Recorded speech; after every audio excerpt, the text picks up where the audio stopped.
Hello, hello, hello. Welcome back to Thank God You're Not My Child. I love kids, I truly do. Don't judge me. I really love kids. So today's July the 4th, and I'm having a red margarita, a blue margarita, and a white margarita. And don't judge me. The white margarita, it's just tequila. What was that? That was the first margarita, yeah. Okay, so today we're going to start with one of my stories from my past. Yes, I had this lovely red sofa. Now, just mind me, I didn't have a sofa for like 7 years because I had 2 kids. They had their own room and daycare was taking over the house. You know how it is if you have a home daycare. So I have this red sofa, sectional. All kids and I could sit on it. And I allowed them. It was just, we used it all. So I had these 2 kids start. Now let's just mind you, they're 2 really cute kids. We're going to call them, I don't even know what to call them. I have to have some names. Names. Innie and Minnie. Innie and Minnie. Innie was a girl. Minnie was the boy. She, the youngest one, fit in like you never knew she was not there. And he tried, and I tried, because he was older, he was 4. And a 4-year-old, it can be an adjustment to a new daycare. So, you have to give a lot of leeway. And he seemed to be doing pretty good. And a couple of days into it, he peed on my sofa. Yeah, I was a little upset. I had to clean it the whole bit, change him. But he's 4. And so, I'm like, what happened? Did you forget to go to the bathroom? Because that happens. And he just said he didn't know. So, and that can be common too. So a few days later, he did it again. That's 2 times in 1 week. Well, now I'm starting to think, does he have issues? Can he not hold it? Because you never know. You never know. So I talked to Mom. Doesn't seem he's ever had any issues. Yeah, we're going to call Mom. Yeah, we're going to call Mom. Because that's pretty much how I think about that. And so we started the 2nd week. She's fitting in like a glove. Just fits. He is most of the time. But come around Tuesday or so, he peed on the sofa again. That's 3 times in less than 2 weeks. So, yeah, that's this, you see, it causes tick, causes a problem. So at this point, because he doesn't have issues, he's completely potty trained. He is 4 years old. Mom, says there's nothing. So I stopped him from sitting on the sofa. Here's a carpet on the floor and you'll watch TV or play games there, but I don't want you on the sofa. This is the first sofa I'd bought in over 7 years. So yeah, we went along and everything else seemed to be fine. But Friday comes along and he pees on the sofa again. Wasn't even supposed to be on it. Just did it. So whenever I said, I don't understand why you're doing this, he finally looked at me and says, because I can. Repeat it. Did you hear that? Because I can. So we got a problem. So I called Mom and said, you need to come pick him up because he can't be here. I can't do this. Yes, I know it's 2 weeks, but he's old enough to know better. And now he says he's done this the whole time because he can. Because I can. No, I don't think so. Nope. But I kind of figured, as old as he is, you send him home on a Friday. And I figured, it's okay. I'll talk to Mom and we'll start again on Monday. Because, this is just a behavior, something he's throwing a fit over. And, and if he's doing it on purpose, send him home early. Needs to be some kind of punishment. Take TV away or something, whatever you do. If it was my child and he told my daycare provider that, I would, you know why I say, thank God you're not my child. But they can, it's your child. You deal with it the way you want.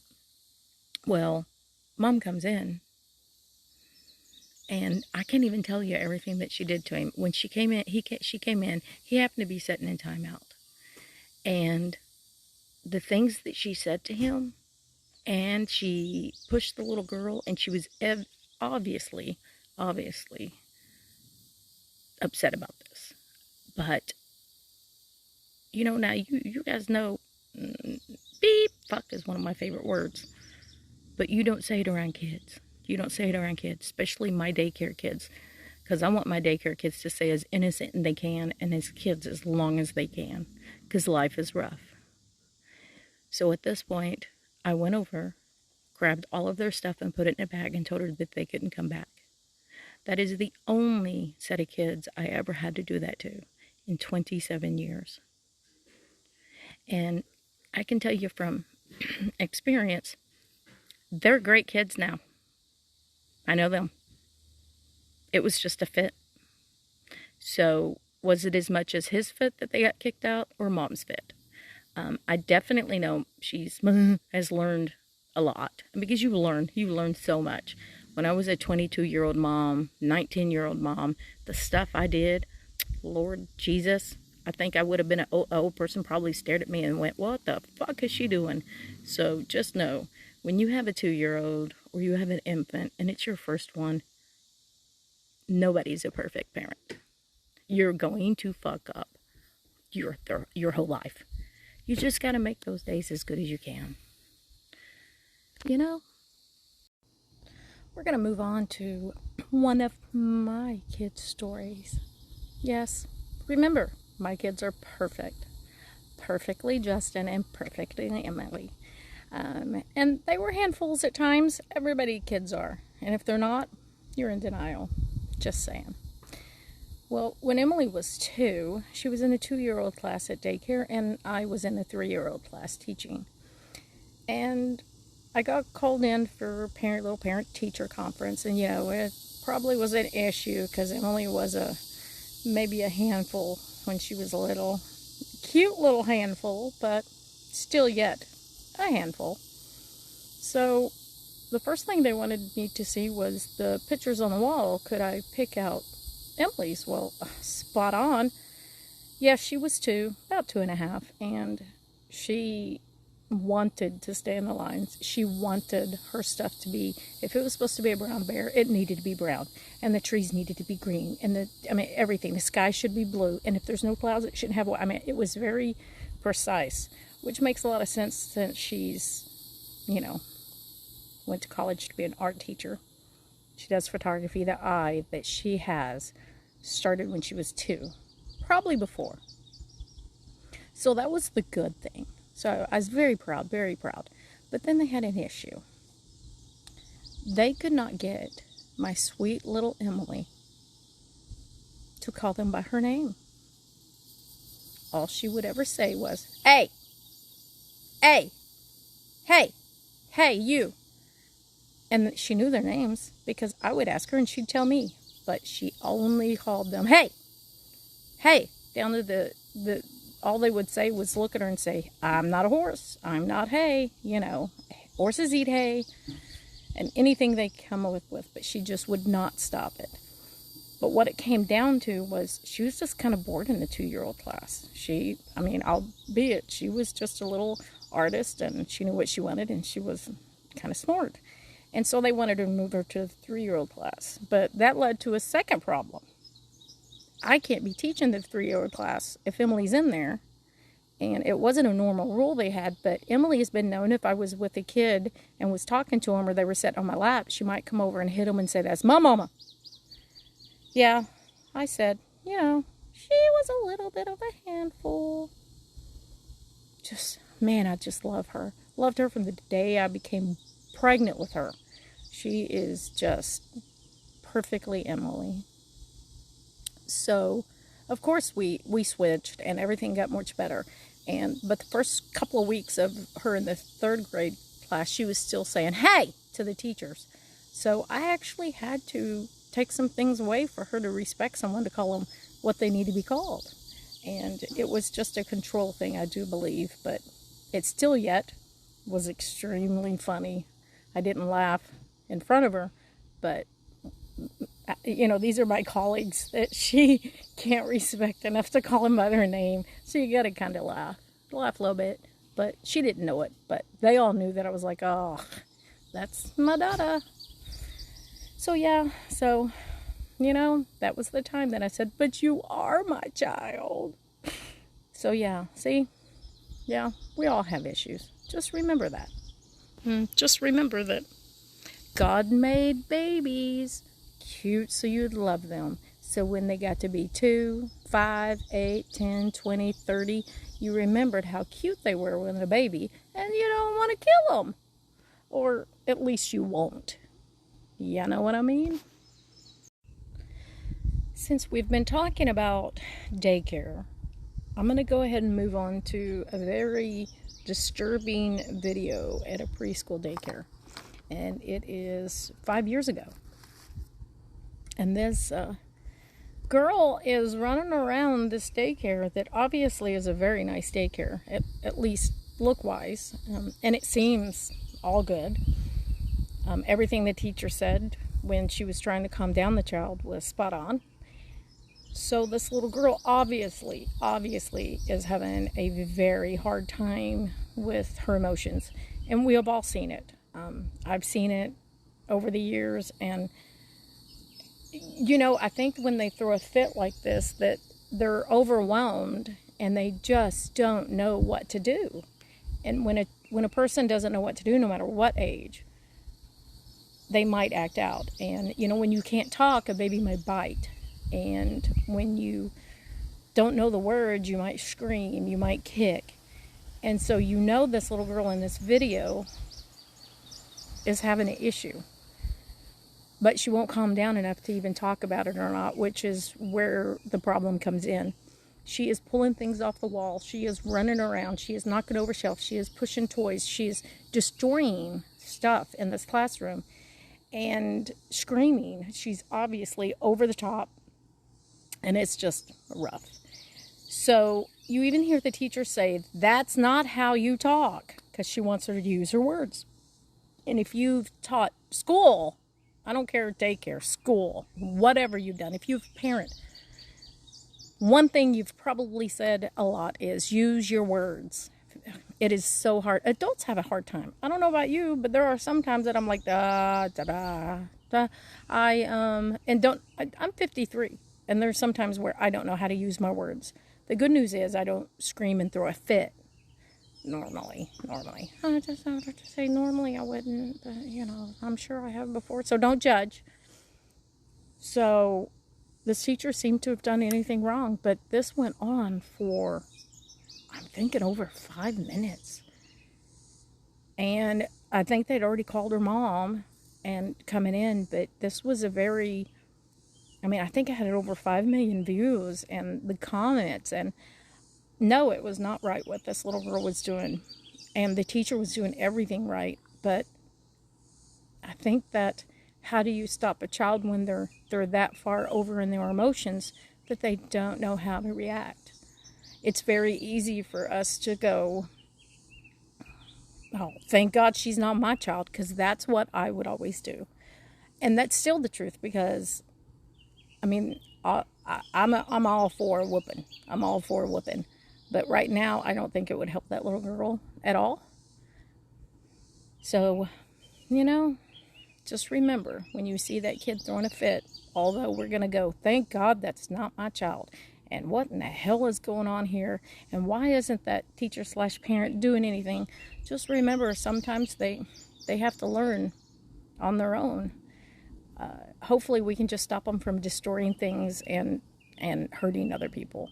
So I'm still going to go, woo, wait, thank God that's not my child. But it obviously does not mean that, I mean, if she would, we're going to be having a talk when she's done. And when she's done, we're going to be having a talk. And when she's all done, she's going to get some kind of punishment. She probably won't have a whole lot of toys, because thank God she's not my child. Okay. I think we're going to end this episode with a funny. Yes, we have to have funnies. And just remember, although it might have looked from the outside to be, what the fuck's going on? We laugh. We laugh every year when it comes around. So just remember, laughing can keep you young. We're going to go to Rhonda's daycare, also known as Tiny Tots. She's one of my friends, and she had a daycare, and it was a home daycare. It is still a home daycare at the moment, aka she's moving to a center. AP, let me, if you're unaware, let me know. Email me. Anyway, it was 2 weeks out of Easter, and she thought, the kid, when you have kids, they're going to misbehave, and you use Santa, use Tooth Fairy, whatever you can use. So she's going to use the Easter Bunny to let them know he's watching you. I mean, hello, raise your hand if you've done that. Hello, whatever it takes. Whatever it takes. So she has this really cool Easter Bunny outfit. And just let me tell you, when I say really cool, everything at Rhonda's daycare is cool. She is cool. Her helpers are cool. Her toys are cool. Her kids are cool. Everything's cool. They're just awesome. So she slips out while they're playing. Well, she had 2 people there, so she can slip out. And she's going to get into this full-size bunny suit and peek around the window to let the kids know the bunny is watching. The bunny is watching. You better be good. Kind of like, here comes Easter. You know it's coming. Here comes Peter Cottontail looking through the window. That kind of thing. So she goes out and gets into it. I'm sure she's sweating her bejeebies ass off. And she goes to peek around the window. And now her daughter, I believe it was Michelle at this time. I think. Was it Michelle? It might have been Michelle. I might be wrong on that, FM. Don't kill me. Don't kill me. Anyway. So she peeks around the corner to let the kids know Easter Bunny's watching you.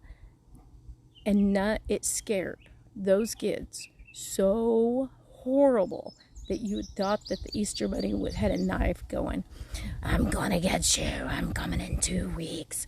It was a cute Easter Bunny too. It wasn't I could make it horror. I'm a horror fan. I could make it horror. I might run it, but I'm gonna make it horror. But it was cute.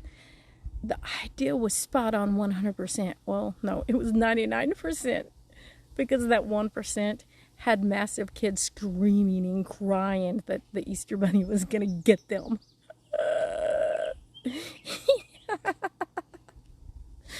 Oh, Lord. So see, even sometimes the best ideals that are 99% foolproof, that 1% can send a kid over. And every year when it comes up, she shares it, and we still have the same laugh. It is if I can find it, I will share it to the Facebook page. The Facebook page is Just BK Donna. I know, it's weird. I'm weird. Get used to it. And hopefully you guys, it's July 4th, and it's really nice here in Oklahoma. And I'm up off-grid on the mountain, and you can hear my birds and stuff. So hopefully you guys enjoy it, because that's just life. When you're off-grid on the mountain and you do a podcast, you might have to hear birds.